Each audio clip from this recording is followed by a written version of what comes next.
No dia em que Saramago faria 98 anos, eu gostaria de ler um excerto do livro A Viagem do Elefante. A pergunta estava em todas as cabeças.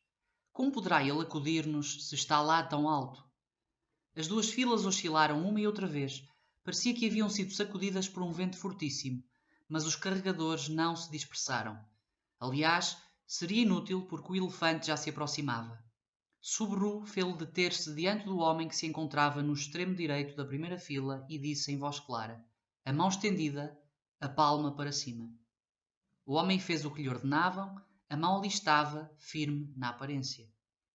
Então, o elefante pousou sobre a mão aberta à extremidade da tromba e o homem respondeu ao gesto instintivamente, apertando-a como se fosse a mão de uma pessoa, ao mesmo tempo que tentava dominar a contração que se lhe estava a formar na garganta e que poderia, se deixada à solta, terminar em lágrimas. Tremia dos pés à cabeça, enquanto Subaru, lá de cima, o olhava com simpatia. Com o homem ao lado repetiu-se mais ou menos a mímica, mas houve também um caso de rejeição mútua, nem o homem quis estender o braço, nem o elefante avançou a tromba.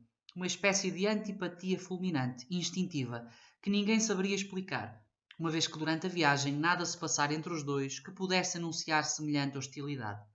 Em compensação, houve momentos de vivíssima emoção, como foi o caso daquele homem que explodiu num choro convulsivo, como se tivesse reencontrado um ser querido de quem havia muitos anos não tinha notícias. A este tratou o elefante com particular complacência.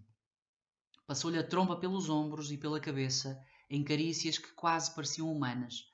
Tal eram a suavidade e a ternura que delas se desprendiam no menor movimento. Pela primeira vez na história da humanidade, um animal despediu-se, em sentido próprio, de alguns seres humanos, como se lhes devesse amizade e respeito.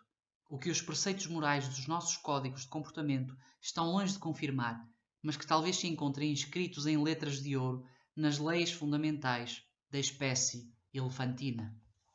Se à constante pergunta que Saramago faz ao longo de todos os seus romances, ao longo dos seus romances, o que é que pode ou quem pode salvar o homem, talvez na viagem do elefante surja uma outra forma de responder esta questão.